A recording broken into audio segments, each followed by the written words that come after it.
Hello दोस्तों, स्वागत है आप सभी का टू द पॉइंट के ज्योग्राफी के सेशंस में। हमने पिछले चंद चैप्टर्स में जियोमॉर्फिक प्रोसेस के बारे में देखा और हमने देखा कि दो मेजर फोर्सेस उसमें होते हैं जियोमॉर्फिक प्रोसेस में जो रिजल्ट करते हैं। सबसे पहला एंडोजेनिक फोर्स और दूसरा जो है एक्सोजेनिक फोर्स। हमने एंडोजेनिक फोर्सेस में देखा स्लो मूवमेंट्स और सडन मूवमेंट्स। हमने स्लो मूवमेंट्स में वर्टिकल और हॉरिजॉन्टल देखा और हमने देखा कि सडन मूवमेंट्स में अर्थक्वेक्स और वॉल्केनिज्म होते हैं। और हमने पिछले चैप्टर में ही एक्सोजेनिक फोर्सेस के बारे में देखा, हमने मास मूवमेंट्स के बारे में देखा, हमने विदरिंग के बारे में देखा, हमने एरोजन और डिपोजिशन के बारे में देखा। तो आइए इस चैप्टर में हम वॉल्केनोस के बारे में पढ़ते हैं जो कि एंडोजेनिक है, यानी कि इंटरनल चेंजेस की वजह से, यानी कि ये स्ट्रेंथ जो है वो अर्थ के इंटीरियर से लेते हैं और ऊपर के क्रस्ट पर, सॉलिड क्रस्ट पर जो है चेंजेस जो कुछ भी हम देखने को मिलता है वो इन्हीं की वजह से होता है। ऑफ कोर्स ये जो है कई बार सडन ही होते हैं और ये सडन मूवमेंट जो है रैपिड चेंजेस लाते हैं अर्थ के लैंड फॉर्म्स में, ज्वालामुखी जिसे हम कहते हैं वॉल्केनोस। तो आइए शुरू करते हैं। तो व्हाट इज इट? सबसे पहला वॉल्केनो को समझने की कोशिश करते हैं जिसे हम ज्वालामुखी कहते हैं।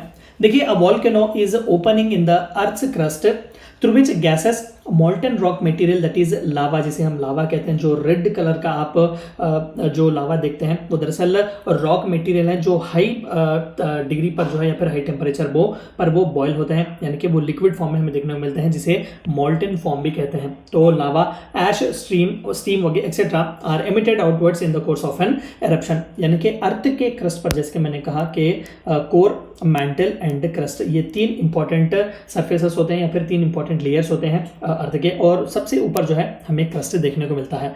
और इसी क्रस्ट पर एक छोटा सा ओपनिंग हमें देखने को मिलेगा जहां पर से ये मोल्टेन जो है, यानी कि जो मैंटल है वहां पर जो ये लावा जो वहां पर एस्ट्रोनोस्फीयर में फ्लो होते रहता है, तो इस लावा को जो है बाहर आने के लिए एक वेंट मिलता है। जैसे कि हम देखते हैं कि एक लावा जो है यहाँ पर ओपनिंग होती है, तो ये दरअसल अर्थ के क्रस्ट पर होता है लावा, लेकिन जो इंटरनल मोल्टेन होता है रॉक मटेरियल जो बर्न होते हैं बहुत ही ज्यादा टेम्परेचर में, तो उन्हें बाहर आने के लिए ये एक ओपनिंग की तरह काम करता है। और जब वो बाहर आता है तो ऑफकोर्स कई तरीके के गैसेस जो है वो एमिट होते हैं, हमें ऑफ कोर्स लावा देखने को मिलता है जो फ्लो होता है, अगेन ऐश वगैरह होते हैं और स्टीम भी जो है वहां से एरप्ट होती है। तो इस ओपनिंग को हम वॉल्केनो कहेंगे।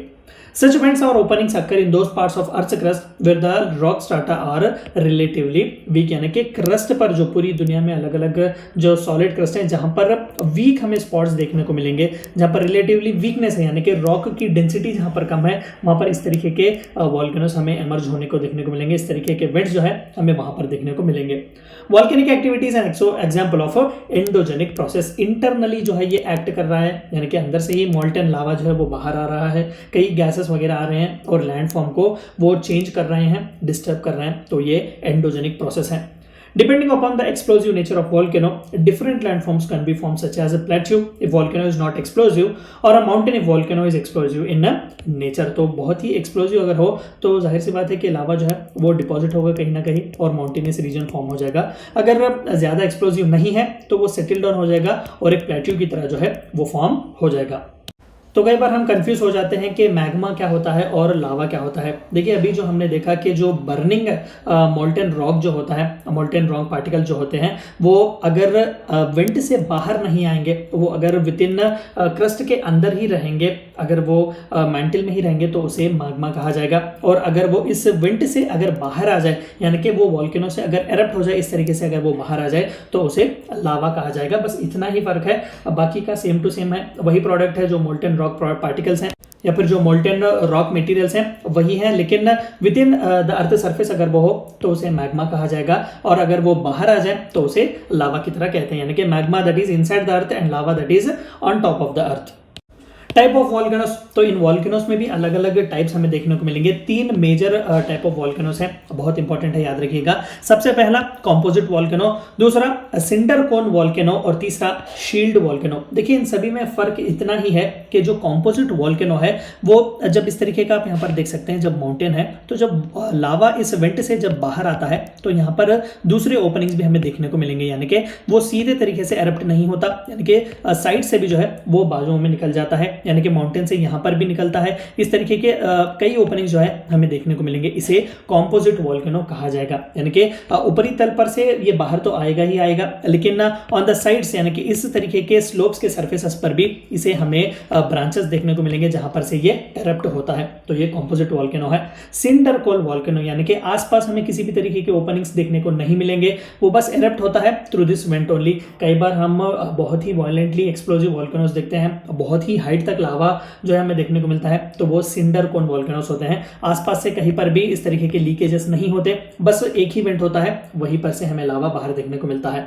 और तीसरा जो है शील्ड वॉल्केनो, यानी कि वॉल्केनो ऑफ कोर्स निकलता तो सिंडर कोन तरीके से ही है, यानी कि लावा जो है वो ऊपरी तल पर से ही आता है, लेकिन वो फ्लो होता है ऑन द वेरी माउंटेन। यानी कि ये बहुत ही बड़े तादाद में जब बहुत ही बड़ा वॉल्केनो इस तरीके का हो तो उसे शील्ड वॉल्केनो भी कहा जाता है, यानी कि लावा जो है वो इजीली वहां पर फ्लो होता है, वो डिस्ट्रीब्यूट जो है इवनली होता है। ये तीन अलग अलग किस्म के वॉल्केनोस, टाइप ऑफ वॉल्केनोस हमें देखने को मिलेंगे।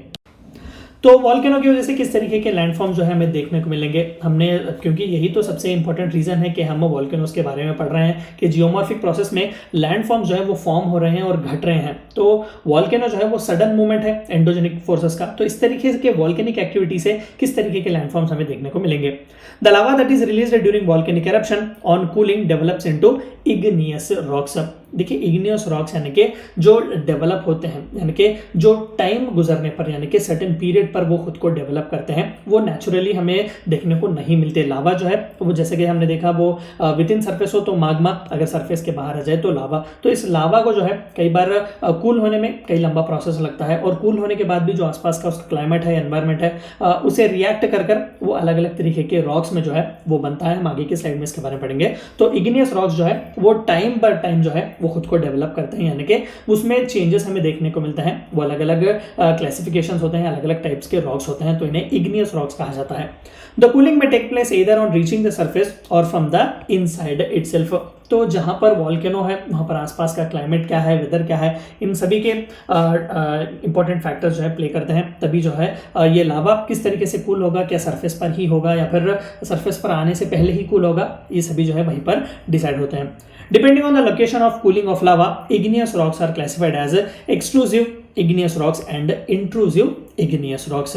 यानी कि किस लोकेशन पर आकर लावा कूल हो रहा है, यानी कि लावा जब कूल होगा तभी तो इग्नियस रॉक बनेगा।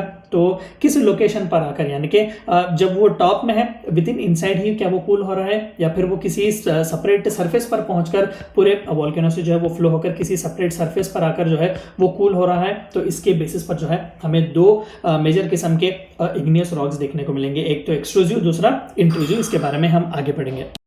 तो सबसे पहला जो टाइप ऑफ लैंडफॉर्म या फिर जो टाइप ऑफ रॉक जो बनता है लावा की वजह से वो है volcanic igneous rocks, that is extrusive igneous rocks भी कहा जाता है। Cooling of the rock occurs at the surface of the earth, example basalt, andesite etcetera. तो ये विद इन अर्थ के सरफेस पर ही जो है ये रॉक बनता है, यानी कि लावा जब अर्थ के सरफेस पर पहुंचता है तो वहीं पर वो कूल हो जाता है और वहीं पर हमें इस तरीके के रॉक्स देखने को मिलते हैं। बेस्ट एग्जांपल यहाँ पर देख सकते हैं, इसे ये बसाल्ट है, ये एंडेसाइट है और ये रायोलाइट है। हम बसाल्ट कई बार देखते हैं, हमारे आसपास भी कई बार देखने को मिलता है। एंडेसाइट भी हम देख चुके हैं। रायोलाइट इस तरीके के भी हम ज्यादातर मॉन्यूमेंट कंस्ट्रक्शंस वगैरह में भी हम इस तरीके के रॉक्स जो है वो देखने को मिलते हैं। तो ये एक्सट्रूसिव रॉक्स हैं। और दूसरा सबसे इंपॉर्टेंट जो क्लासिफिकेशन है वो है इंट्रूसिव रॉक। इन्हें प्लूटोनिक इग्नियस रॉक्स भी कहा जाता है। Cooling takes place in the crust and not over the surface. अभी हमने देखा कि लावा फ्लो होना चाहिए, सरफेस पर आना चाहिए, तभी जो है इस तरीके के रॉक्स फॉर्म होंगे। हम उन्हें एक्सट्रूसिव रॉक्स कहते हैं। लेकिन with in the crust itself, यानी कि जो अर्थ का क्रस्ट है उसे विद इन इंटरनल ही जो है इस तरीके के रॉक्स जो है हमें देखने को मिलेंगे। बेस्ट एग्जांपल जो है ग्रेनाइट जो है वो इंट्रूसिव इग्नियस रॉक इसे कहा जाता है। कई बार माउंटेन्स वगैरह भी इस ग्रेनाइट से फॉर्म होते हैं। तो अर्थ के क्रस्ट पर ही ये सॉलिड फॉर्म्स जो है, लैंड फॉर्म्स जो है हमें देखने को मिलते हैं। तो इन्हें इंट्रूसिव इग्नियस रॉक या फिर प्लूटोनिक इग्नियस रॉक कहा जाएगा। आप यहाँ पर देख सकते हैं गब्रो ग्रेनाइट और डिओराइट जो है अलग अलग किस्म के इंट्रूसिव इग्नियस रॉक्स जो है हमें वॉल्केनिक एक्टिविटी की वजह से फॉर्म होने में देखने को मिलते हैं। ये थी चंद बातें आपको जाननी थी वॉल्केनोस के बारे में। Thank you for watching my video.